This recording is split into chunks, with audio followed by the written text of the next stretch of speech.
From the Weather NorCal Command Center, this is your morning update. Heads Meats and Grocery is much more than a grocery store. We carry a full line of quality meats, local and organic vegetables, and a large variety of fish, Green Mountain Smart Control pellet grills, and a full deli case of sandwiches and side dishes.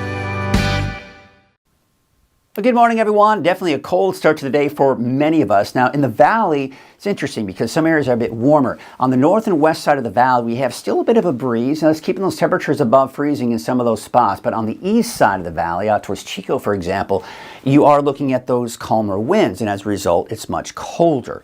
So it just depends on where you are. And of course, the mountains, I mean, all bets are off. You're talking temperatures well below freezing in many cases. In fact, in Modoc County, below zero. Man, oh man. So it's going to be dry and cool here through Wednesday. Will be a bit breezy at times, including today here especially.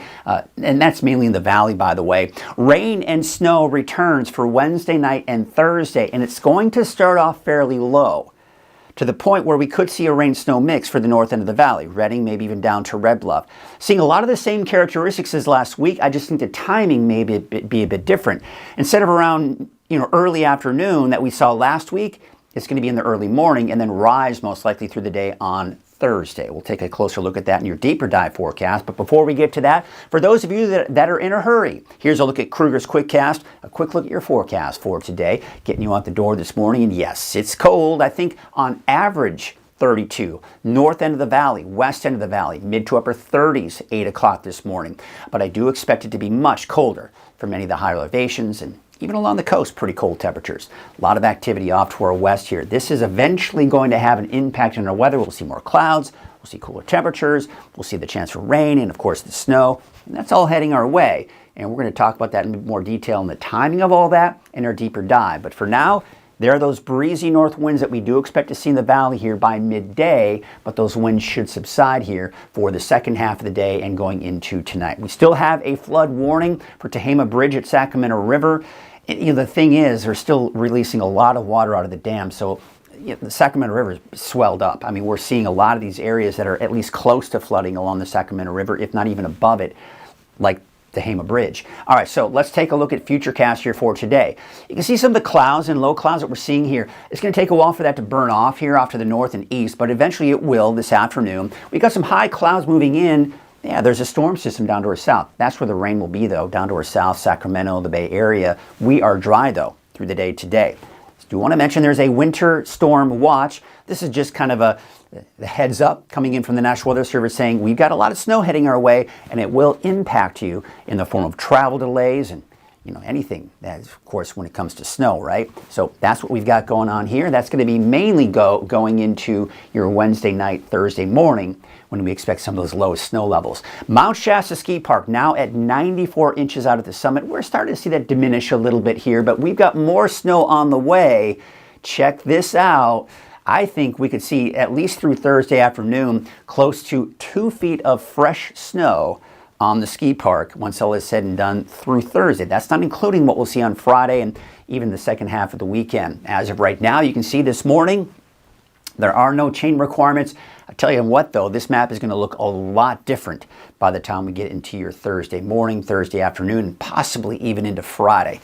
And of course, looking at your temperatures for today, gorgeous, low 50s, a little on the chilly side, but much colder in the mountains. These are your highs, by the way, for today. 20s and 30s for the mountains, and looks like in the 40s for the coast. Now, there is a cold weather advisory for the coast. That's until 9 o'clock this morning. But this right here, Siskiyou and Modoc County, that is until 9 o'clock tomorrow morning. And why is that? We'll take a look at the overnight lows here for tonight. Okay, not this morning, but tonight. It could get a little bit colder in the parts of the valley here, but I mean, this is especially, right? I mean, north and east, you've got temperatures even below zero in some cases here. Very cold in Siskiyou County. You'll notice it's cold, just not as cold as you head out towards Trinity County and even out towards Del Norte and Humboldt counties. All right, let's take a look at your 7-day outlook. Start off with the valley. It's dry today, it's dry tomorrow. Maybe that mix, especially in the morning. Chances for that mix do diminish through the day on Thursday and then off and on showers. We'll call it cool and unsettled as we approach your President's Day weekend. Of course, for the kids, it's President's Day week or President's Week, something like that. I don't know if you remember when you were a kid, it was just the one day. So kids gotta love it. All right, take a look at the coast, the inland, and of course for Trinity County, I'm going to broad brush the snow level around 1,000 feet. At times, it'll be a little bit lower than that, especially in the morning hours, but it will rise through the day on Thursday. But you'll also notice as it rises through the day on Thursday, even more so on Friday. 4,000 feet from Mount Shasta on Friday, 6,000 feet on Sunday, and then maybe a chance for showers on Monday. By the way, you've got those showers in there for Friday, Saturday, Sunday, and Monday. Those are not going to be heavy. I think the main event is going to be on Thursday, and then it's just cool and unsettled after that going into the weekend. All right, before we get to your deeper dive forecast, just want to remind you that there is a 24-hour streaming channel. It is available everywhere that Weather NorCal is around, right? You got a YouTube channel, just search for Weather NorCal. You can watch the 24-hour channel there. What I like about the YouTube channel is you can watch it on your smart TV if you have the app on your TV, or of course on your computer or your phone on YouTube. The cool thing about that is you've got the 24-hour streaming channel right there on your TV, but you can also on demand watch the latest forecast on YouTube. Now Fire Stick, Roku, you can also watch the 24-hour streaming channel there, weathernorcal.com, and from the app, just search for Weather NorCal in all of these apps, and you've got that 24-hour streaming channel right there on your TV. I love that part. You know, a lot of people say, I miss you on TV. You don't have to. You can see me on your big screen TV. Whether you have YouTube, Roku, or Amazon Fire, even Apple TV, you just got to use the YouTube app. All right, so there you can see, of course, off to our west. Yeah, there's all of that activity heading our way. Here's the big overall setup. Before we get to kind of Futurecast, kind of really going through it, we're going to take a look at the longer range model here, just to give you an idea. This is what's in store for us today. That's diving to the south. Even south of Sacramento now is what it's looking like. Then what's going to happen is behind that, we've got another storm system moving in. So a couple of things. Number one, cold air is already here. You may have noticed it, especially in the morning hours, right? So the cooler air is there. It's all about timing, folks. If we can start off clear and keep it clear through Wednesday night, and then this colder air, and of course the clouds and the rain begins to move in, that could mean some low snow levels to start off. But eventually what's going to happen is that colder air is going to get mixed out through the day on Thursday, and that's why the snow levels start to rise. This begins to move off to the east. There's a look at Friday morning, Friday afternoon, some scattered showers. This particular model is dry on Saturday, not much going on Sunday or Monday for that matter, but the European forecast model is keeping that chance for showers for Sunday, Monday. So I'm going to keep that in there for now, but you can see here it looks like a drier pattern as we do go into next week. Hey, by the way, we could even see a few thunderstorms with that system coming through on Thursday, so we can't rule out a few rumbles of thunder as well. All right, let's really dive into this now. Let's take a look at the timing of this and where we're going to expect to see maybe that snow. There you can see this morning, we'll see some of the low clouds, some fog. It may take some time for it to burn off, so that will also help to keep those temperatures fairly cold. But what you can see here is some high clouds moving in advance of this rain and that storm system diving way down to our south. Now we go into Wednesday. Not much going on, is there, right? Hard to see. You have to zoom out to see really what's happening because the storm system is approaching from the west. There's noon on Wednesday. You've got sunny skies. But here it is. It's coming on in. So I'm expecting that we may start to see some sprinkles, especially to the west of the valley, maybe even the valley by 5 p.m., a sprinkle or two. But you can see the bulk of it still here. Now, we're going to get this first push that'll come through late Wednesday night, early Thursday morning. Here's Wednesday night at 10 p.m. There's that first push. You can see it's not very impressive, not very heavy. I think at this point we're still going to be looking at rain in the valley, but maybe a bit of a mix out towards places like Hayfork and Weaverville. Bernie, maybe a bit of a mix there as well. Mount Shasta City, you're kind of borderline as well, but of course you see some of the heavier rainfall off to our west. Now, let's take you into tomorrow morning at 2 a.m. All right, it's beginning to fill in more, right? We're getting more rain. The snow is getting heavier at this point. The rain is getting heavier in the valley, not to mention along the coast.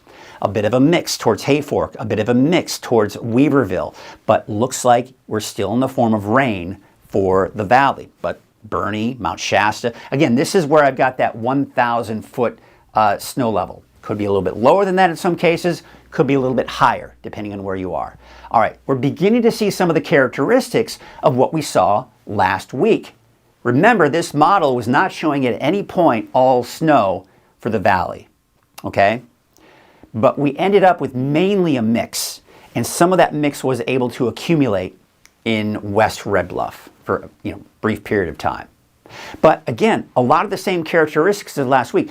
If you watched last week, you may have noticed that it was just kind of really getting close to the valley. I mean, you can see here it's close to Red Bluff, even the Redding area, Old Shasta. So at this point, could we be looking at a mix for places like Redding down to Red Bluff, Cottonwood, Anderson? Sure, I think it's a possibility. I think it's all snow for Bernie. I think it'll be maybe all snow for places like Hayfork and Weaverville. You see some of that mix though on Highway 3 there. But I mean, keep in mind too, if we're talking low elevation snow like that down to the valley, you can bet it's going to be heavy snow in the mountains. And what does that mean? Yeah, travel delays, chain requirements, possible closure of I-5. I mean, it's going to be another mess out there for Thursday morning. Now, 8 a.m., you see it's kind of starting to taper off a bit. And at this point, too, snow levels are starting to rise, even at 8 o'clock in the morning. You see that? You see we're starting to see that mix get a little bit farther away from the valley. We're seeing more of a mix for places like Hayfork, Weaverville, but it's tapering off. Some heavy snow to the north and to the east, but not so much activity here off to the west. But that changes because we have this another push of moisture coming on in here for Thursday afternoon. This is a warmer system. It's warmer air, warmer moisture. That's going to mix out that colder air. And what does that mean? Higher snow levels, 3,000, 4,000 feet. Hayfork, Weaverville, you're back to rain. We're all rain for the valley. I think you'll be looking at maybe a snow mix, Mount Shasta City. Bernie, I think most likely in the form of rain at this point. Alturas, maybe a bit of a mix. Susanville, maybe some snow there. But you get the idea. It starts off cold, it starts off low snow levels, but then through the day on Thursday, looks at this point, it's going to rise.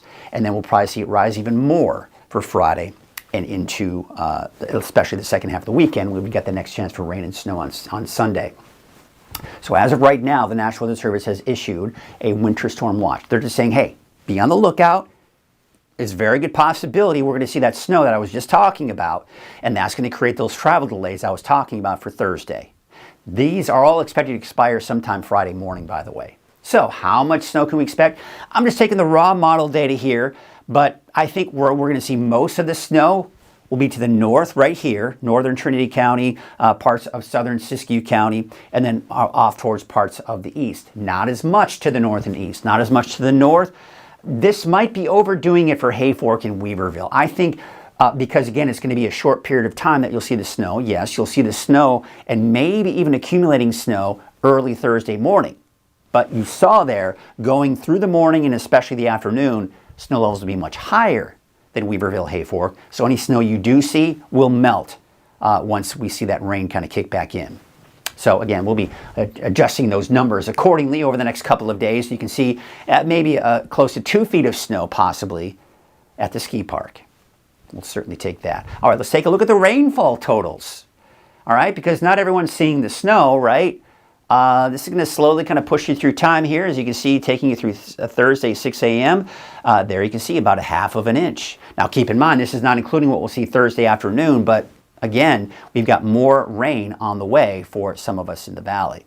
All right, taking a look at those river forecast levels. There you can see here, again, swelled up along the Sacramento River, but elsewhere, things are looking pretty good. Now, we still have that flood warning at Tehama Bridge, Sacramento River at Tehama Bridge, and that's what it looks like. See the flood? Now, it starts to drop again, and then after the rain on Thursday, it goes back up to above that flood stage. By the way, I do want to show you that even though it's right now, Vinyl-Woodson Bridge at Sacramento River below the flood stage now, it's going to climb up closer to the flood stage after Thursday's rain.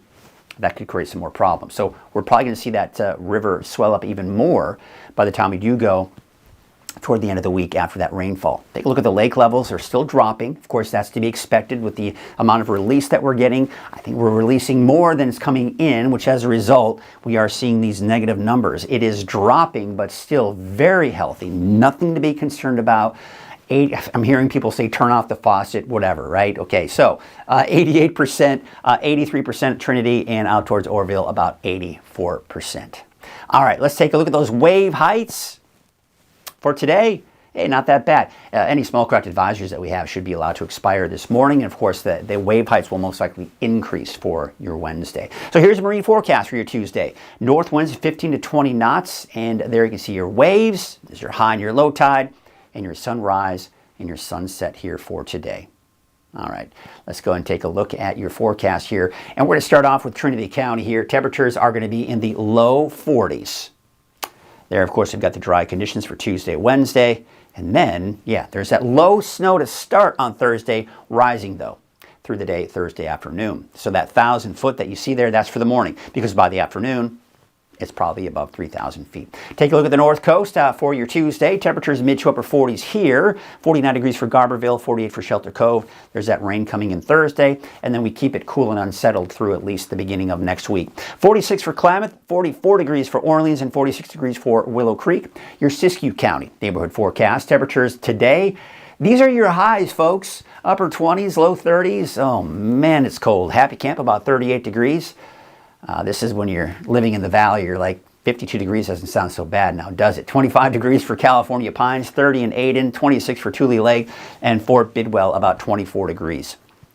Let's take you out to the eastern mountains. We've got 37 degrees for Chester, 43 in Shingletown, and Paradise, about 47 degrees. And your valley neighborhood forecast, brought to you by Walgamuth Painting. Your temperatures will be in the low 50s. 53 degrees for Corning, 53 degrees for Orland, and Willows, about 53. Let's take a look at that 7-day outlook for Chico to start off with here. Of course, the dry conditions today, tomorrow. There's that rain. It will be heavy at times, maybe an isolated thunderstorm on Thursday, and then cool and unsettled as we go into your President's Day. President's Day, not week. The kids, they got the whole week off nowadays, don't they? All right, take a look at the up to the north here. 47 for Whiskeytown, 51 degrees for Bella Vista. Dry, maybe a bit of that mix out towards Red Bluff, especially in the morning. That's also the case for Redding. And then, of course, through the day on Thursday, those snow levels will be rising. I do expect, of course, cool and unsettled here for Friday through the weekend and even into your President's Day. That is your morning update. Thanks so much for watching. I'll be back again at noon for the latest forecast. Wiggly mouth. Woggy mouth. No. Painting. Wiggy mouth. It's Woogie Moth Painting. It's Walgamuth Painting, and yes, we'll paint anything.